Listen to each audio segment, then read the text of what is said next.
Good morning. അപ്പോൾ ഇന്നത്തെ നമ്മുടെ ഹിസ്റ്ററി ക്ലാസ്സിൽ നമ്മൾ പഠിക്കാൻ പോകുന്നത് തേർഡ് മൊഡ്യൂളാണ്, അതായത് ഗോതിക് ആൻഡ് റിനൈസൻസ് ആർക്കിടെക്ചർ. അപ്പോൾ കഴിഞ്ഞ ക്ലാസ്സിൽ നമ്മൾ Roman architecture and early Christian architecture എന്ന് പറയുന്ന നമ്മുടെ സെക്കൻഡ് മൊഡ്യൂൾ കംപ്ലീറ്റ് ചെയ്തിട്ടുണ്ടായിരുന്നു. അപ്പോൾ ഇന്നത്തെ ക്ലാസ്സിൽ നമ്മൾ തേർഡ് മൊഡ്യൂളാണ് സ്റ്റാർട്ട് ചെയ്യാൻ പോകുന്നത്. അപ്പോൾ അതിന് മുമ്പായിട്ട് തേർഡ് മൊഡ്യൂൾ നമ്മുടെ സിലബസിൽ എന്തൊക്കെയാണ് പറയുന്നതെന്നൊന്ന് ജസ്റ്റ് നമുക്ക് നോക്കാം.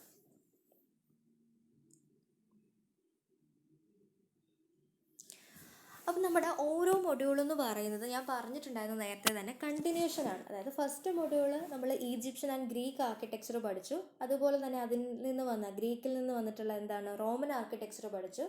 ദെൻ റോമനിൽ നിന്ന് ഏർലി ക്രിസ്ത്യൻ ആർക്കിടെക്ചർ കാര്യങ്ങളൊക്കെ പഠിച്ചു. ഇനി ഏർലി ക്രിസ്ത്യൻ ആർക്കിടെക്ചറിന് ശേഷം വന്നൊരു ആർക്കിടെക്ചറൽ സ്റ്റൈലാണ് ഗോതിക് ആർക്കിടെക്ചർ. അപ്പോൾ ഈ ഗോതിക് ആർക്കിടെക്ചറിൽ നമ്മൾ അതിൻ്റെ എവല്യൂഷൻ പഠിക്കണം, ഹിസ്റ്റോറിക്കൽ ബാക്ക്ഗ്രൗണ്ട് പഠിക്കണം, അതുപോലെ തന്നെ അവിടുത്തെ യൂസ് ചെയ്തിരുന്ന മെറ്റീരിയൽ, കൺസ്ട്രക്ഷൻ ടെക്നിക്ക്, ഈ വക കാര്യങ്ങളൊക്കെ നമുക്ക് പഠിക്കാനുണ്ട്.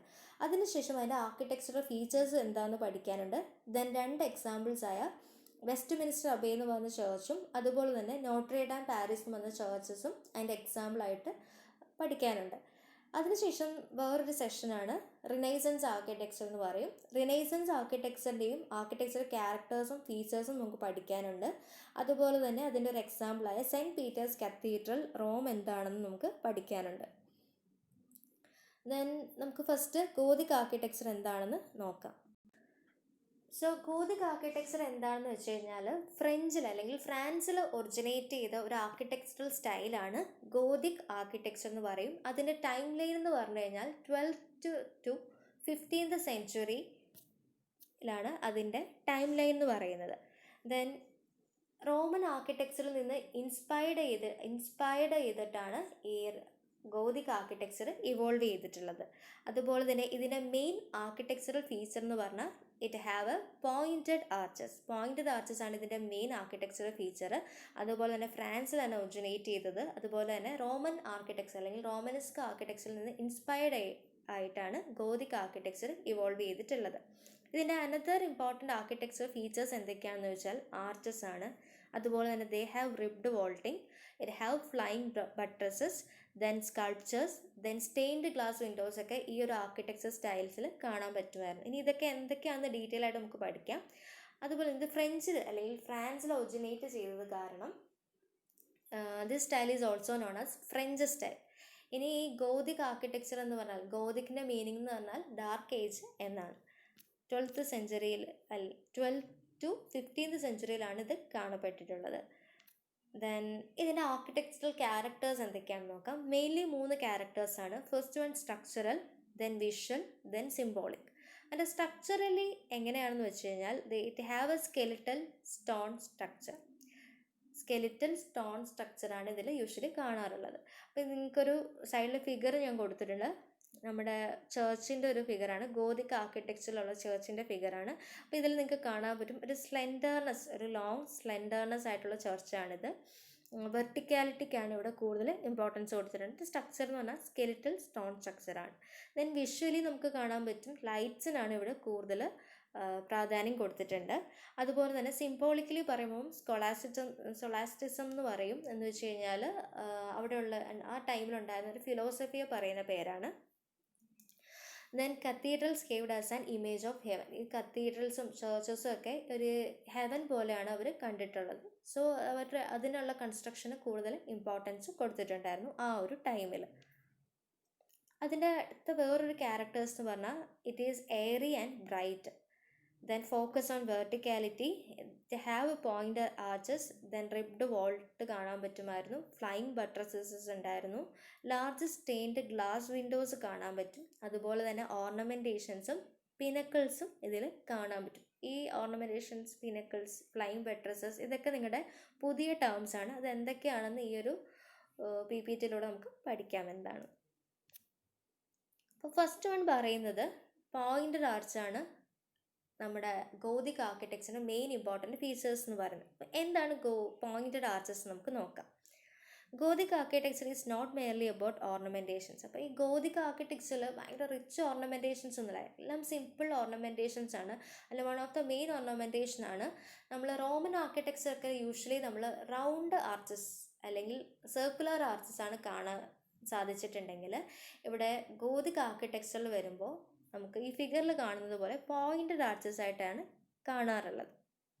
അപ്പം പോയിന്റഡ് ആർച്ചസ് ലേറ്റർ ഓൺ നമ്മുടെ ആദ്യകാലത്ത് റോമൻ ആർക്കിടെക്ചറിൻ്റെ ടുവേർഡ്സ് എൻഡിലായപ്പോൾ കുറേ ബിൽഡിങ്സിലൊക്കെ ചില ചർച്ചസിലൊക്കെ പോയിന്റഡ് ആർച്ച് യൂസ് ചെയ്യാൻ തുടങ്ങി. പക്ഷെ കൂടുതലായിട്ട് യൂസ് ചെയ്യാൻ തുടങ്ങിയത് ഗോതിക്കിൻ്റെ പീരീഡിലാണ് പോയിന്റഡ് ആർച്ച് യൂസ് ചെയ്യാൻ തുടങ്ങിയിട്ടുള്ളത്.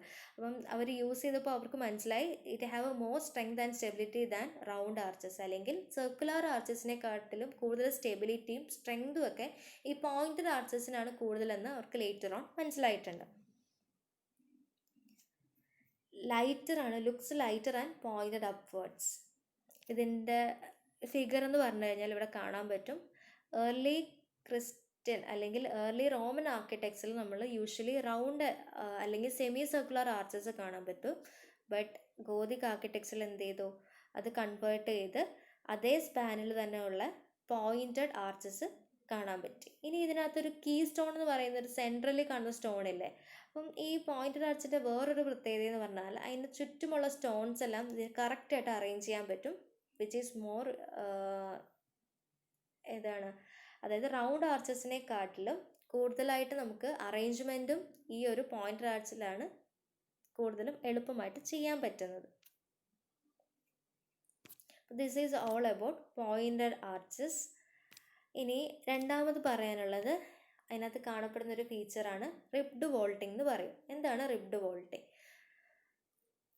Organic metaphor alluding to the role of ribs in the anatomy as a body skeletal structure supporting the tissues. Arches usually. അപ്പം ആർച്ചസ് വോൾട്ടിംഗ് എന്ന് പറഞ്ഞാൽ നമുക്കറിയാം സീലിങ്ങിൽ കാണുന്ന സ്ട്രക്ചറിനെ പറയുന്ന പേരാണ് വോൾട്ടിംഗ്. നമ്മൾ കഴിഞ്ഞ Roman architecture parallel vaulting, groin volt ഒക്കെ പറഞ്ഞ് കുറേ വോൾട്ടിംഗ് സിസ്റ്റംസ് നമ്മൾ പഠിച്ചു. ഈ കാണുന്നതാണ് പാരലൽ വോൾട്ട്. അപ്പം സീലിങ്ങിൽ കാണപ്പെടുന്ന സീലിംഗ് കംപ്ലീറ്റ് ആവുന്നത് വോൾട്ട് എന്ന് പറഞ്ഞിട്ടാണ്. എന്താണ് റിബ്ഡ് വോൾട്ടിംഗ് എന്ന് പറഞ്ഞു കഴിഞ്ഞാൽ ഈ ഫിഗറിൽ കാണാം നിങ്ങൾക്ക് ആർച്ചസ്, പോയിന്റഡ് ആർച്ചസ് കാണാം ഓരോ കോളത്തിലും. അപ്പം ഓരോ പില്ലർ അല്ലെങ്കിൽ കോളത്തിൽ നമുക്ക് 3 pairs ഓഫ് ആർച്ചസ് പോകുന്നത് കാണാം. ആ 3 pairs ഓഫ് ആർച്ചസ് കണ്ടിന്യൂ ചെയ്ത് പോകുമ്പം ഒരു വോൾട്ടായിട്ട് ഫോം ചെയ്യും. അതിനെയാണ് റിബ്ഡ് വോൾട്ടിംഗ് എന്ന് പറയപ്പെടുന്നത്. ഈ ഓരോ 3 പെയറിൽ നിന്ന് പോകുന്ന വോൾട്ടും ക്രിസ് ക്രോസ് ആയിട്ട് ഫോം ചെയ്യും, അല്ലെങ്കിൽ ഡയഗണലായിട്ട് മീറ്റ് ചെയ്യുന്നതിനെ പറയുന്ന പേരാണ് റിബ്ഡ് വോൾട്ടിംഗ്. അപ്പോൾ ഈ ഒരു ഫിഗറിൽ നിങ്ങൾക്ക് മനസ്സിലാവും ഒരു കോളത്തിൽ നിന്ന് 3-4 pairs ഓഫ് ആർച്ചസ് ഫോം ചെയ്യുന്നുണ്ട്. That forms the vaulting system. അപ്പം ഏർലിയർ റോമനിസ്ക് ടൈമിൽ പാരലൽ വോൾട്ടിംഗ് ആണ് കൂടുതലും കാണപ്പെട്ടിട്ടുള്ളത്. അപ്പം ലേറ്റർ ഓൺ ഇവിടെ എന്ത് ചെയ്തു, ഗോതിക്കിൽ വന്നപ്പോൾ അത് റിബ്ഡ് വോൾട്ടിംഗ് ആയിട്ട് മാറിയിട്ടുണ്ട്. ഇതാണ് അതിൻ്റെ എക്സാമ്പിൾ എന്ന് പറയുന്നത്. റോമനിസ്കിൽ പാരലൽ വോൾട്ടാണ്. ഈ പാരലൽ വോൾട്ടിന് നിങ്ങൾക്ക് കാണാം സർക്കുലർ അല്ലെങ്കിൽ സെമി സർക്കുലർ ആർച്ചസ് ആയിരുന്നു. പക്ഷേ ലേറ്റർ ഓൺ എന്ത് ചെയ്തു, അത് കൺവേർട്ട് ചെയ്ത് പോയിന്റഡ് ആർച്ചസ് ആയിട്ട് റിബ്ഡ് വോൾട്ടിംഗ് ഇവിടെ വന്നു. More stability. അപ്പം പോയിന്റഡ് ആർച്ചസ് നമ്മൾ പറഞ്ഞു സ്റ്റെബിലിറ്റിയും സ്ട്രെങ്തും മറ്റേതിനെക്കാട്ടും കൂടുതലുണ്ടെന്ന് പറഞ്ഞു. അപ്പോൾ ഇതുപോലെ തന്നെ ഇവിടെയും സ്റ്റെബിലിറ്റിയും സ്ട്രെങ്തും റിബ്ഡ് വോൾട്ടിങ്ങിനാണ് കൂടുതൽ.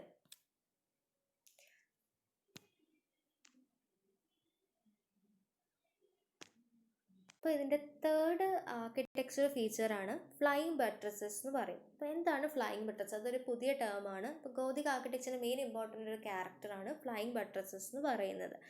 ഫോർ എക്സാമ്പിൾ ഇപ്പോൾ ഒരു ട്രീ ഇങ്ങനെ വിൻഡിൽ നിന്നൊക്കെ ഫോൾ ചെയ്യാതിരിക്കാൻ ഇങ്ങനെ ചെരിഞ്ഞ് നിൽക്കുന്ന ഒരു മരം നമ്മൾ അതിനെ നേരെ നിർത്താൻ വേണ്ടി നമ്മളൊരു റോപ്പ് കൊണ്ട് ടൈ ചെയ്ത് വേറൊരു ബിൽഡിങ്ങിലോ അല്ലെങ്കിൽ വേറൊരു മരത്തിലേക്ക് നമ്മൾ കെട്ടിയിടും അല്ലേ, ആ ഒരു മരം ചെരിഞ്ഞ് വീഴാതിരിക്കാൻ.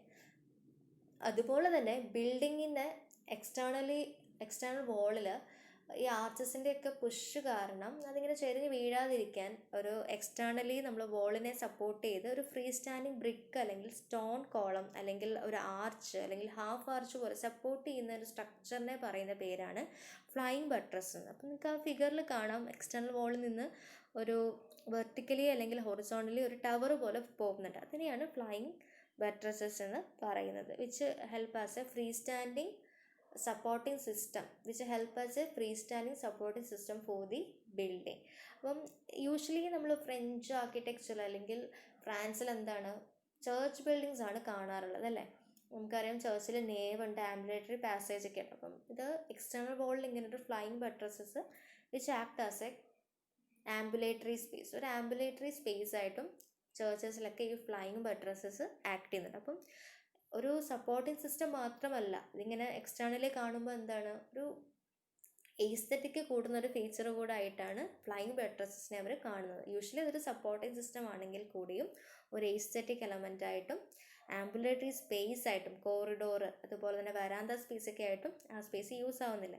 അങ്ങനത്തെയുള്ള കാര്യങ്ങളായിട്ടും ഫ്ലൈയിങ് ബട്രസസ് യൂസ് ചെയ്യുന്നുണ്ട്. ഇനി നമുക്ക് പഠിക്കാനുള്ള സ്റ്റെയിൻഡ് ഗ്ലാസ് വിൻഡോസ് ആണ്. നമുക്ക് നെക്സ്റ്റ് ക്ലാസ്സിൽ പഠിക്കാം. അപ്പം ഇന്നത്തെ നോട്ട്സ് എഴുതേണ്ടത് നിങ്ങൾ മൊഡ്യൂൾ 3 എഴുതുക. അതിനകത്ത് ഗോതിക് ആർക്കിടെക്ചർ എന്ന ഹെഡിങ് കൊടുക്കുക.